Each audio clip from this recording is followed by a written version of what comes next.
Eu sou Saulo Coelho, nasci em Barra Mansa, no interior do estado do Rio de Janeiro. Sou pai de 3 filhos maravilhosos, sou casado com uma mulher incrível. Porém, antes de todo esse sucesso, eu tive uma história muito triste.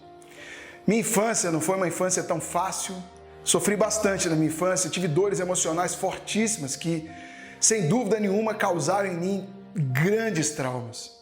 Quando eu ainda era muito jovem, bem pequeno, a minha família, meu pai, ele tinha um problema de alcoolismo e meu pai muitas vezes chegava em casa bêbado e nós tínhamos violências domésticas, agressões, um sofrimento muito grande. Isso me causava muita dor, principalmente porque quando você é criança você não sabe o que fazer. Eu tinha momentos em que eu não sabia exatamente como resolver tudo aquilo, havia um conflito muito grande dentro de mim. Eu fui me encolhendo como ser humano, me encolhendo como pessoa e sem nenhuma noção de como eu poderia de verdade ajudar aquela criança que eu era, ajudar minha mãe, ajudar meu irmão, ajudar meu pai. E esses conflitos me consumiam bastante, principalmente porque eu, vendo aquelas cenas, elas ficavam gravadas na minha cabeça. Fui adquirindo medos, traumas.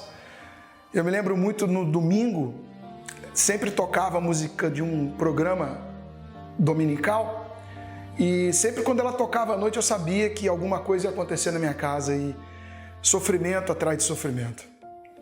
Vivíamos, às vezes, eu me sentia com uma vida dupla porque eu tinha que manter uma certa aparência para as pessoas, mas por dentro sofrendo, sem saber o que fazer com a minha vida. Para uma criança, isso era muito difícil, principalmente porque, por conta de vários fatores, o meu pai ele se transformou para mim num grande herói, porque ele é lutador, trabalhador, mas ao mesmo tempo ele se tornou um bandido na minha vida, por aquelas violências, por aqueles problemas. Eu comecei a transferir para a minha relação com ele tudo aquilo que eu sofria, tudo aquilo que me causava. E eu fui crescendo assim. E uma cena que me marcou muito quando eu era bem jovenzinho foi quando meu pai foi humilhado verbalmente, simplesmente porque ele não tinha dinheiro para poder pagar o aluguel, a gente morava de aluguel. E eu tenho aquela cena na minha frente, meu pai sendo humilhado pelo dono do imóvel, ele xingando meu pai de palavras horríveis, péssimas. E no meio de toda aquela humilhação, eu via que eu ficava sem força. Comecei a adquirir medos, traumas, dormia na cama dos meus pais. Só para você ter uma ideia, eu fazia xixi na cama até os 12 anos de idade. Você consegue imaginar o que é isso, né? Os rins, eles estão ligados a medo, então eu tinha muito medo. Medo de acontecer alguma coisa, eu queria proteger a minha mãe de alguma forma. Até que, logo após essa fase, no início da minha adolescência, eu estava numa cidadezinha do interior do Rio de Janeiro. Na verdade, ela é um distrito de uma cidade chamada Rio Claro. E eu tinha um colega meu lá, um amigo, e ele morreu, sofreu um acidente na sua casa. Poucas horas antes, eu estava com ele e eu carreguei uma culpa enorme dentro do meu coração. A maior culpa que eu carreguei foi porque, de alguma maneira, eu achava que eu tinha que fazer alguma coisa, que eu poderia ter evitado, que eu poderia ter, feito alguma coisa, mas simplesmente eu decidi almoçar e ele foi para casa. Eu lembro como se fosse agora. O velório dele foi na sala da casa da minha tia, que não era bem minha tia. Eu lembro que eu estava no quarto, eu olhava para aquele caixão e eu começava a me cobrar por que eu não fiz nada. E quando isso aconteceu, para mim, me causou uma gagueira, não que eu ficasse gago o tempo inteiro, mas todos os momentos em que eu ficava nervoso, que eu ia apresentar alguma coisa na escola, eu ficava gago, porque eu acreditava que eu tinha que ter feito alguma coisa, eu não sabia o que fazer. E foi essa a minha preparação na minha infância. No diante de tudo isso, então você soma tudo isso, violência doméstica, alcoolismo, problemas familiares, sentimento de inferioridade, morte, sentimento de culpa. Isso pesava muito nas minhas costas, muito. E quanto mais isso pesava em mim, mas eu sentia que eu era incapaz. Então a vida foi acontecendo, eu não me envolvia muito na escola, eu tinha alguns limites e a minha limitação era emocional. Uma virada de chave aconteceu na minha vida diante de um momento em que eu tive uma oportunidade. Isso eu me lembro, foi na virada dos meus 17 para os 18 anos de idade, no dia 14 de fevereiro de 1992, eu tive a oportunidade, um amigo meu, Leonardo, ele me fez um convite. Ele falou assim: Saulo, vamos assistir uma palestra lá no Rio de Janeiro? Vamos. Eu fui assistir uma palestra no Rio de Janeiro. Quando eu fui assistir essa palestra, eu sinceramente dava nada para isso. Eu achava que era oportunidade de emprego, eu achava que era qualquer coisa, eu achava que eu ia aprender alguma coisa, mas eu estava tão desligado do que eu queria, do que eu podia, qual é o norte que minha vida ia tomar, eu estava tão desestruturado que eu acreditei que aquilo ali poderia de alguma forma me tirar da situação que eu estava. Eu não sei se eu fui inocente, não sei se eu fui esperto, eu sei que eu fui. Peguei um ônibus da Cidade do Aço, uma aviação que ligava Barra Mansa, liga ainda, né? Barra Mansa ao Rio de Janeiro. Cheguei lá para poder assistir a palestra, sentei mais ou menos no fundo, tinha umas centenas de pessoas lá. E eu sentei no fundo e comecei a assistir um cara. O nome desse cara, Tony Morales. Ele tinha vindo de Porto Rico para o Brasil e ele estava fazendo uma palestra falando de autoajuda, que as pessoas podem acreditar nelas, que as coisas podem ser diferentes. Eu fiquei num misto, fiquei dividido ali, porque eu fiquei pensando o seguinte, fiquei pensando assim, o que ele está falando é legal, mas eu não estava nem aí porque ele estava falando, porque eu pensei comigo, eu queria que esse idiota fosse lá na minha casa ver como as coisas aconteceram comigo, sofrimento, dificuldade financeira, problemas. Imagina, tudo isso acontecia, problema de aluguel, problema de dinheiro, problema emocional, problema pessoal, problema familiar, vivendo ali uma vida dupla. Eu falei, pô, esse cara tinha que estar no meu lugar lá, para poder ver se ele achava bonito aquilo ali que ele está falando. Porém, quando ele mencionou uma palavra, foi tartamudo. Quando ele falou tartamudo, ele roubou minha atenção, porque quando ele falou tartamudo, eu falei assim, peraí, o que é isso? E na tradução era gago. Quando ele disse que ele conseguiu superar isso, eu comecei a prestar atenção nele. E eu olhava para ele, na minha mente ali, ele estava fazendo não só uma palestra, mas ele estava dando uma aula de como as pessoas poderiam ser melhores. Embora eu me achasse mínimo, não tivesse nenhum tipo de vontade de fazer o que ele estava falando, ele roubou minha atenção. E quando ele começou a falar aquilo ali, uma chave virou dentro do meu coração. Uma chave virou dentro da minha mente. Naquele dia, eu comecei a olhar ele a falar e lembrei da minha mãe. A minha mãe sempre foi professora.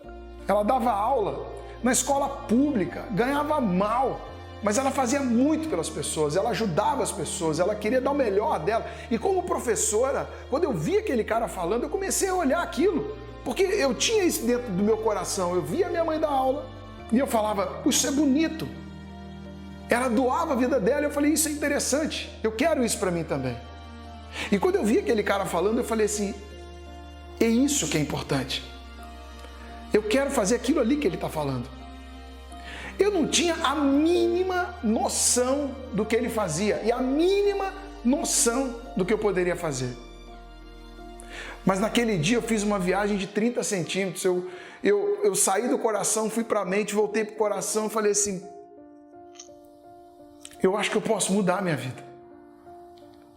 Eu comecei a pensar nas palavras que ele estava falando, e foi muito bonito tudo que ele falou, e eu comecei a pensar na minha vida, comecei a pensar nos meus pais, eu comecei a pensar no que eu ia fazer da minha vida, comecei a pensar nos traumas, nos problemas. Ele começou a falar coisas para mim que começou a criar na minha mente uma clareza enorme. Foi quando eu comecei a entender que a dor que eu sentia não estava acontecendo comigo, estava acontecendo para mim. Eu tinha que viver aquilo. Não porque era gostoso, não porque eu queria, não porque era bom, mas porque eu podia fazer alguma coisa. E eu comecei a pensar que aquilo estava acontecendo para mim. Eu tomei algumas decisões naquele dia, eu falei assim, quer saber de uma coisa? Eu preciso resolver minha vida. Eu tive que tomar coragem de falar com meu pai. Eu tive que escolher naquele dia o que eu ia fazer da minha vida. E eu me lembro que eu sentei com meu pai. Eu despejei tudo que ele tinha feito nos últimos 18 anos da minha vida. Ele não estava preparado para ouvir isso também. Porque ele sofria tanto quanto eu. Naquele momento que eu comecei a despejar tudo nele, eu comecei a ficar mais leve. Eu comecei a perceber que tudo que aconteceu comigo também era para ajudá-lo. E nós choramos muito naquele dia. Foi duro. Foi uma das conversas mais difíceis que eu tive até hoje na minha vida. Quando eu olhava para aquele homem que me colocou no mundo, eu via a criança que ele foi também. Daquele dia até hoje, eu tenho um outro pai. O meu herói veio dali. Mas eu tive que enfrentar isso. Eu acredito que eu honrei o dia que eu falei isso para meu pai, porque se eu tivesse carregado isso até hoje, eu nem sei se eu estaria aqui agora para falar a verdade. Porque naquele dia eu percebi que eu tinha duas escolhas. Eu vou ser uma vítima, uma pessoa que vai julgar e botar a culpa da minha vida no meu pai. Ou eu poderia aprender com aquilo e, de alguma forma, trazer isso para mim. Mas eu não me libertei só. Aquele dia eu tenho certeza que eu libertei meu pai. Porque pela primeira vez nós fomos. Eu honrei ele como pai porque eu não escondi dele. E ele me acolheu como filho. Então, as nossas dores se confrontaram na linha do tempo no dia em que ele, homem pai, e eu, homem filho, tivemos a oportunidade de conversar. Essa dor mudou minha vida, porque de lá até hoje, eu sempre olhei com amor para ele, sempre olhei com orgulho, porque ele poderia ter me batido de novo. Ele poderia ter mandado eu para qualquer lugar, me ignorado. Mas naquele dia, foi quando eu percebi que a minha dor era uma continuidade da dor que ele tinha. Embora eu não soubesse o que o Tony Morales fazia na época, não tinha nem dimensão. Tá naquela palestra foi uma grande virada da minha vida, por quê? Ele falou duas coisas que até hoje eu carrego comigo, carrego todos os dias. Primeira coisa que ele falou, e isso me partiu no meio, foi quando ele falou assim, ó, fazendo o que você faz hoje, qual é o amanhã que você terá? Quando ele fez essa pergunta, eu falei, o que eu faço hoje para ter um amanhã? Nada. Eu não fazia nada. O que eu vou fazer? E aí ele começou a falar, aquilo começou a fazer sentido, começou um rebuliço. Sabe quando eu me dei conta, eu falei, cara, é isso que eu vou fazer. Eu não sei o que ele faz, eu não sei como faz isso, mas eu vou ser igual esse cara. E a segunda coisa que ele falou assim, olha, se na sua vida estão te atirando pedras, guarde-as para você construir seu castelo. Naquele dia, ninguém me tacou pedra, mas ele me ensinou exatamente o que eu poderia fazer com todas as pedras que eu carregava. Aquela decisão mudou a minha vida, traçou o que hoje eu sou. Como é que eu comecei tudo, né? Eu comecei saindo daquela palestra do Tony Morales e decidindo que eu tinha que fazer a palestra igual a ele, igualzinho. Aí eu procurei fazer na minha casa, chamei todo mundo que eu conhecia, não foi ninguém. Essa foi a minha primeira palestra, fatídica, né? Fali na primeira palestra, foi um fracasso. Naquele dia eu comecei a pensar que não era fácil fazer o que aqueles caras estavam fazendo. Aí eu falei, não, vou fazer uma segunda. Eu fiz uma segunda palestra, nessa lotou, foram 6 pessoas. E dentre as pessoas que foram, minha avó estava lá. E minha avó foi determinante para o meu resultado futuro. Ela me ensinou uma coisa sem saber. Eu fiz a palestra, eu queria gerar credibilidade, então eu fiz uma palestra, tinha uma camisa de gola rolê vermelha, um terno preto, eu fiz uma palestra toda chique, falando palavras difíceis. Aí quando terminou a palestra, tinham 6 pessoas, hein? Quando terminou a palestra, minha avó era uma delas. Aí eu falei, e aí vó, o que a senhora achou? Ela falou assim, olha, seu terno é muito bonito, mas se você tivesse falado de um jeito que eu pudesse entender, seria melhor.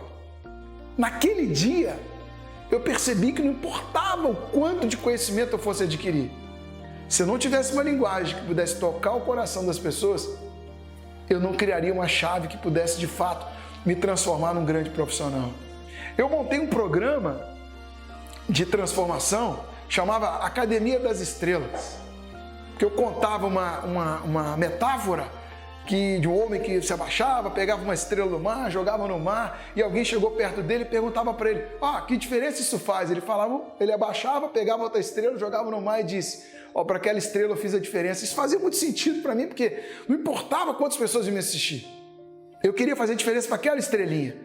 Aí depois eu montei realmente, aí teve um primeiro, depois de muitas palestras, muitos cursos, investi muito dinheiro nisso, me eduquei muito com os melhores caras do mundo, Tony Robbins, T. Harv Eker, Steve Covey, Bob Pike, gente, investi muito dinheiro com isso, investi meu tempo, investi meus recursos, fiz o máximo que eu poderia, viajei, o primeiro evento que eu fui de grande escala, eu não tinha dinheiro para ir, então eu comecei a pagar o meu preço, para poder encontrar o meu prêmio.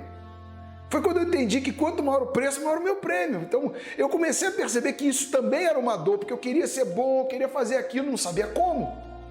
E comecei a estudar, li muito, participei de muitos eventos, estive nas maiores equipes do mundo de desenvolvimento de pessoas, enfim, eu fui trabalhando cada dia. E um fator que para mim foi crucial foi quando um belo dia eu tomei uma decisão. Aí eu montei um programa. Logo depois de Academia das Estrelas, montei um programa chamado EPSV. Se chamava EPSV, na verdade era uma sigla, né? EPSV, era Excelência, Persistência, Superação e Vitória. Tudo que você precisa para mudar a sua história. O que eu fiz no programa? O que eu fiz com a minha vida. Hoje as pessoas vão a alguns programas, elas não entendem que boa parte do que eu ensino não foi que eu coletei com essas pessoas, não foi que eu aprendi no YouTube.